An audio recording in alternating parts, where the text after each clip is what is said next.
Valentine's Day. A day meant for love, devotion, and promises of forever.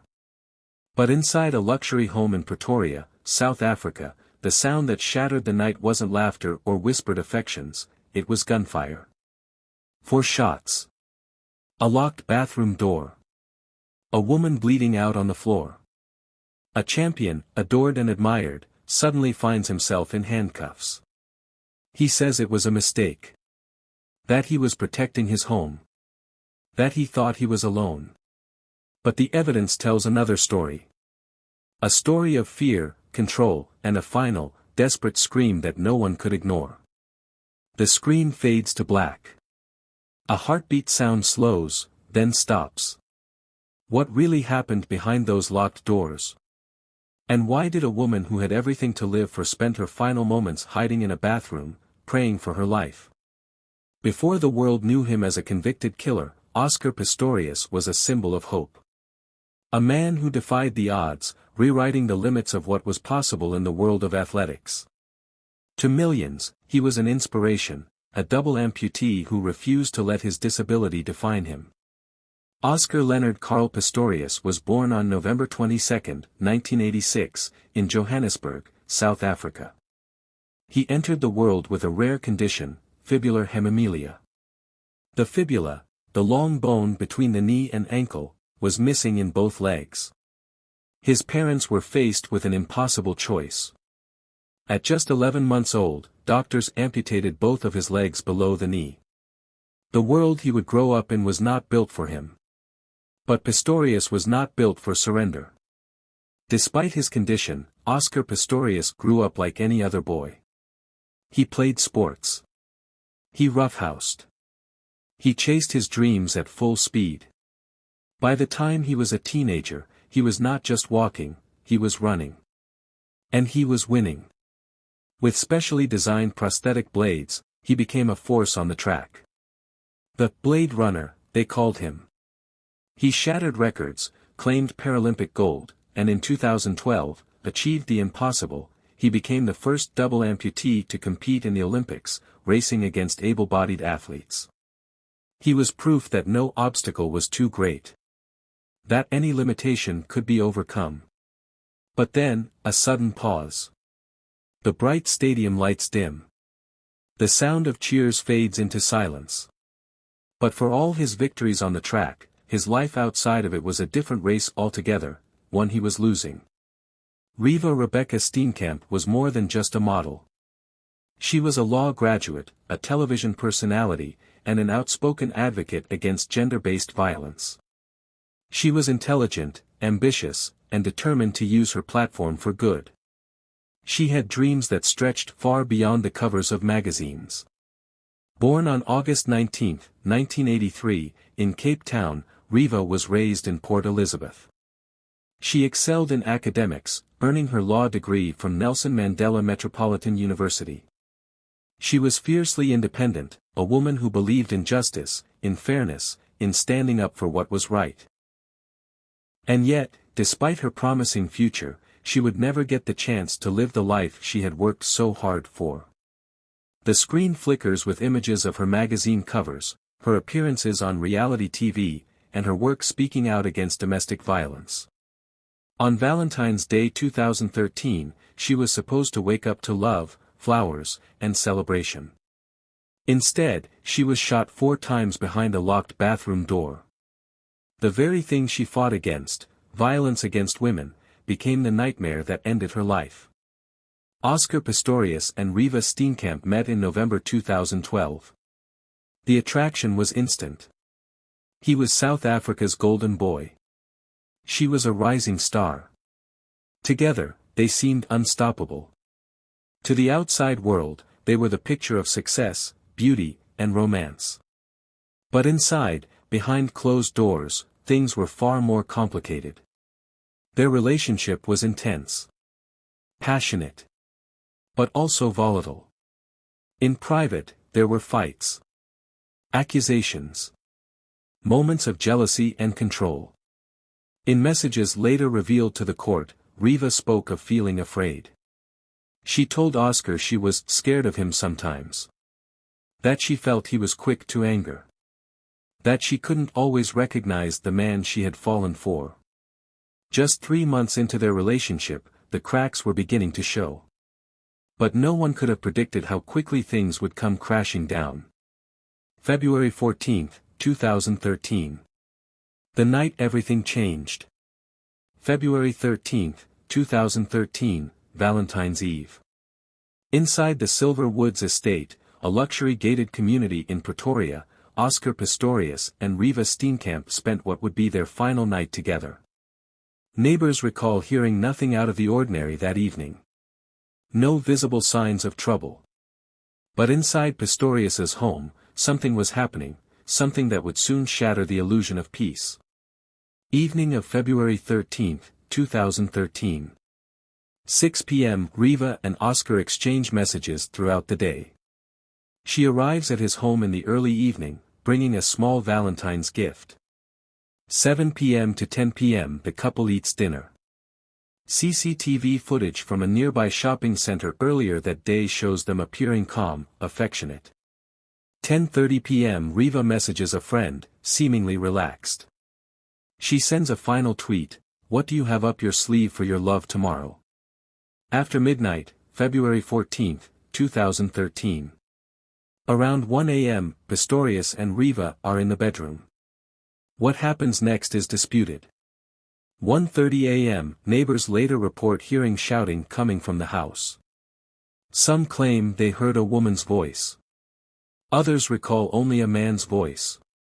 3 a.m., the first gunshot. Then another. Then 2 more. A deep, echoing silence follows. According to Oscar Pistorius, he woke up in the early hours of February 14, 2013. Reeva was asleep beside him. He claimed he heard a noise coming from the bathroom, a sound he believed was an intruder. Armed with a 9mm pistol, he approached the bathroom door. He said he felt vulnerable, trapped, unable to flee because he wasn't wearing his prosthetic legs. He fired 4 shots through the locked door. He called out to Reeva, no response. He then realized, she was the one inside. Lies? Or the truth?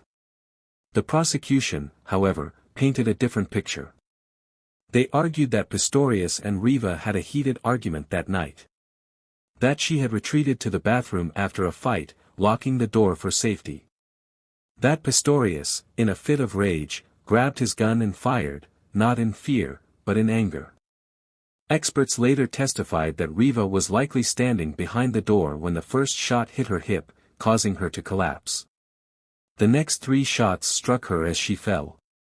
She tried to shield herself. But there was no escape. At 3:19 a.m., Oscar Pistorius made a frantic call to emergency services. He was crying, gasping for air. But by the time paramedics arrived, it was too late. Within hours of the shooting, police arrived at Pistorius's luxury home. Reeva's lifeless body was found in the bathroom. A blood-soaked cricket bat lay nearby. Pistorius was taken into custody.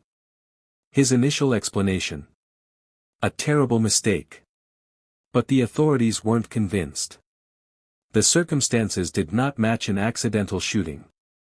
The locked door. The multiple shots. The history of arguments.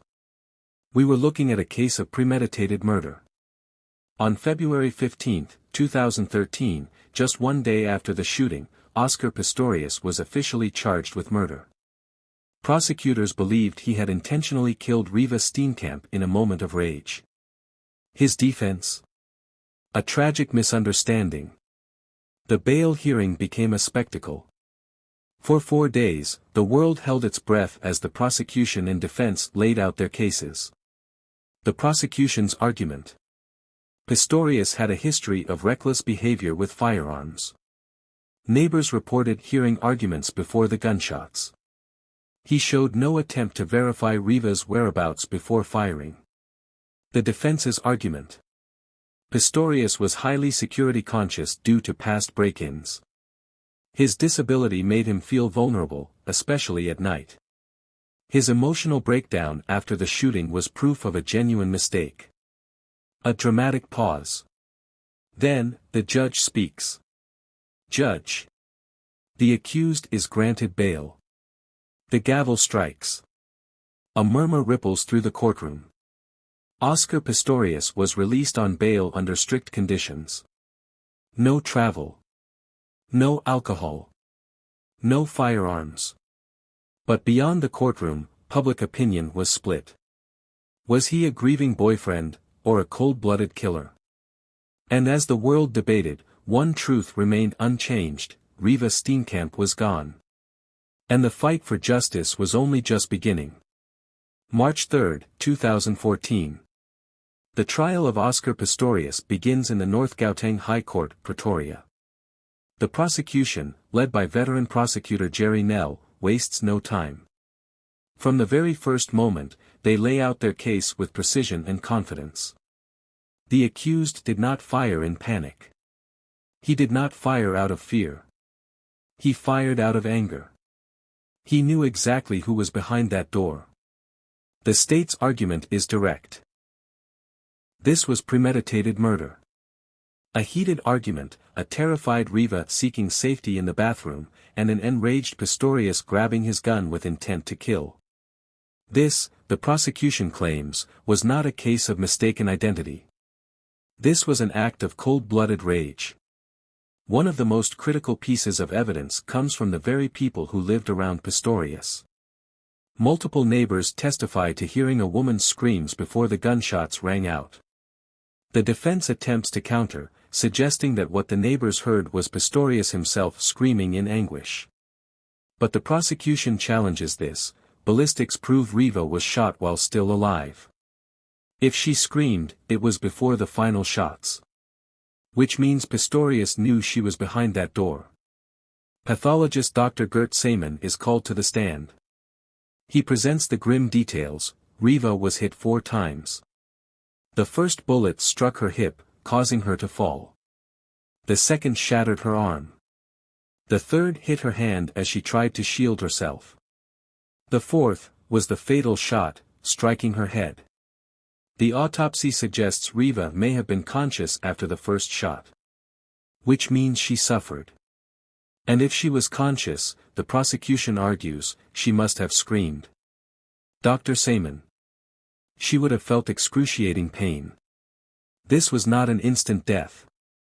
A wooden door is brought into the courtroom, Pistorius's bathroom door, riddled with bullet holes. Perhaps the most chilling piece of evidence in this trial, this door. Pistorius shot through it 4 times. And forensic tests reveal something telling: the angle of the shots. A forensic analyst explains. Analyst. The shots were fired from a standing position, not from the low angle Pistorius initially claimed. This suggests he was wearing his prosthetic legs. Which means he wasn't vulnerable.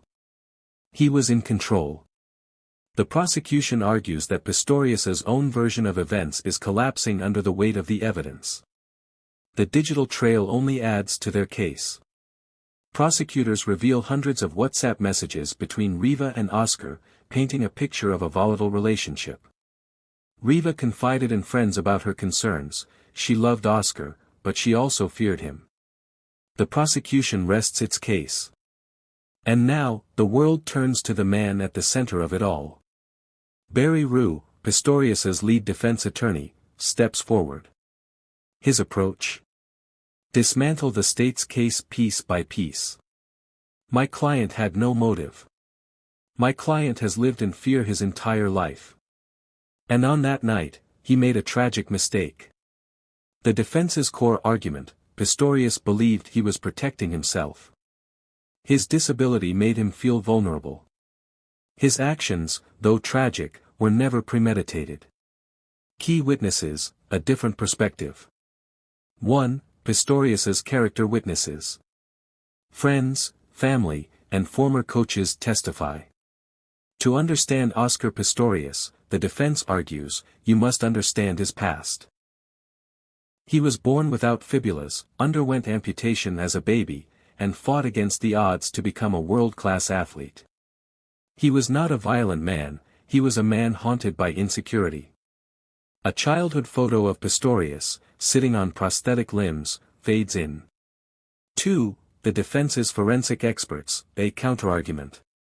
A forensic specialist walks through Pistorius's version of events. Forensic expert. The angle of the shots is misleading. If Pistorius was on his stumps, he would have been in an awkward position, possibly shifting between stances. The defense claims that the crime scene analysis is not foolproof.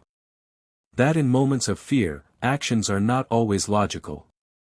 That Pistorius's panic led to poor decision-making. The jury is left to decide, was he lying? Or was this simply a desperate man acting on instinct? I just heard a noise. I thought she was in bed. I was terrified. I didn't mean to kill her. For 5 days, Pistorius is grilled by the prosecution.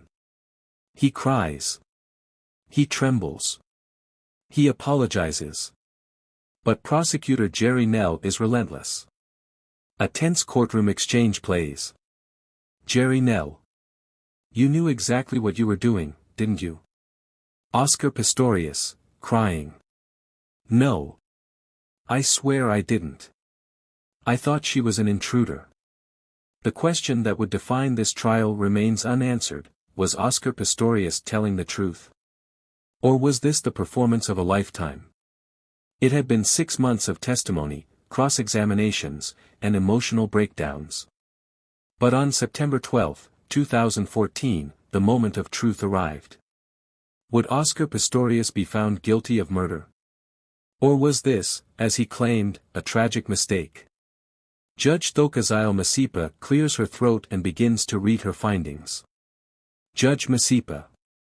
The accused acted negligently. He ought to have foreseen the possibility that whoever was behind the door might die. However, the evidence does not support a conviction of murder. A stunning decision. Oscar Pistorius was found not guilty of premeditated murder. Instead, he was convicted of culpable homicide, comparable to manslaughter. For the Steenkamp family, this was no justice. For Pistorius's supporters, it was a fair ruling. But outside the courthouse, the public reaction was anything but quiet. The ruling sent shockwaves through South Africa and beyond. Many believed the verdict was too lenient. After all, Reeva Steenkamp was dead. And Oscar Pistorius, they argued, had pulled the trigger, knowingly and intentionally. 5 years. And with good behavior, he could be out in less than 2. The prosecution strikes back, the appeal, 2015 to 2016. A legal battle begins. The state is not done. The prosecution, led by Jerry Nell, refuses to accept the culpable homicide verdict. In 2015, they take the case to the Supreme Court of Appeal, arguing that Pistorius should have been convicted of murder. The argument? Pistorius knew someone was behind that door. He fired with intent to kill, regardless of who the victim was. And under South African law, that constituted murder. On December 3, 2015, the Supreme Court delivers its decision. Judge Eric Leach, Supreme Court of Appeal. The trial court erred. Oscar Pistorius is guilty of murder. The ruling overturns his culpable homicide conviction. Pistorius is now a convicted murderer. But the fight isn't over. The next battle. Sentencing. July 6, 2016, Pistorius's new sentencing hearing. Despite the murder conviction, Judge Masipa once again issues a controversial sentence, 6 years in prison. Far below the typical 15-year minimum for murder. Oscar Pistorius sentenced to just 6 years for murder. Public outrage explodes once again. Was his fame influencing the justice system? Was his disability being used to garner sympathy? In November 2017, the Supreme Court of Appeal increases his sentence to 13 years and 5 months. For Reeva's family, it is the justice they had been waiting for. For a man who once commanded global attention as an Olympic hero, life in prison is a crushing reality. He is placed in the Atarajevo Correctional Center, a facility that accommodates disabled inmates. Reports suggest he struggles with depression. His days consist of reading, Bible study, and occasional carpentry work. January 5, 2024, Oscar Pistorius is released on parole. After serving nearly a decade behind bars, Pistorius walks free under strict parole conditions.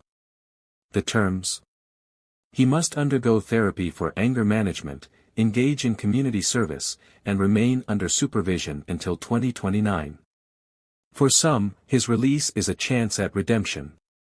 For others, it is a bitter reminder that Reeva Steenkamp will never get a second chance. Reeva Steenkamp was 29 years old when she was killed. She had dreams, ambitions, a future. And while the justice system has had its say, the question remains, was justice truly served? The world no longer sees him as a hero. His legacy is one of both triumph and tragedy. But now, Oscar Pistorius must navigate life outside of prison, under intense scrutiny and a strict parole system. His parole conditions are clear: therapy for anger management, community service, and no engagement with the media. He must live under supervision until 2029. While some former supporters welcome his release, others refuse to forgive. And for Reeva Steenkamp's family, his freedom is a painful reminder of their loss. Despite the stigma surrounding his name, reports suggest Pistorius is in a relationship with Rita Grayling, a longtime supporter who believes in his rehabilitation. She describes him as a changed man. But for many, his past is impossible to overlook. The question remains: can society ever truly forgive Oscar Pistorius? And more importantly, should? For Reeva's family, the pain never fades. They have fought tirelessly to ensure her death was not in vain. And their work continues. To honor Reeva's memory, her family has dedicated their lives to fighting for women affected by domestic violence. They launched the Reeva Steenkamp Foundation, providing support to victims and advocating for stronger protections. Reeva's death was a wake-up call. South Africa, a country with one of the highest rates of gender-based violence in the world, could no longer ignore the crisis. Her case ignited global conversations about intimate partner violence. Celebrities, activists, and political leaders used her story to push for change. Legally, the case exposed flaws in the justice system. The leniency in sentencing sparked outrage, leading to calls for stricter punishment in similar cases. Her story changed the world. But the fight against domestic violence is far from over. End.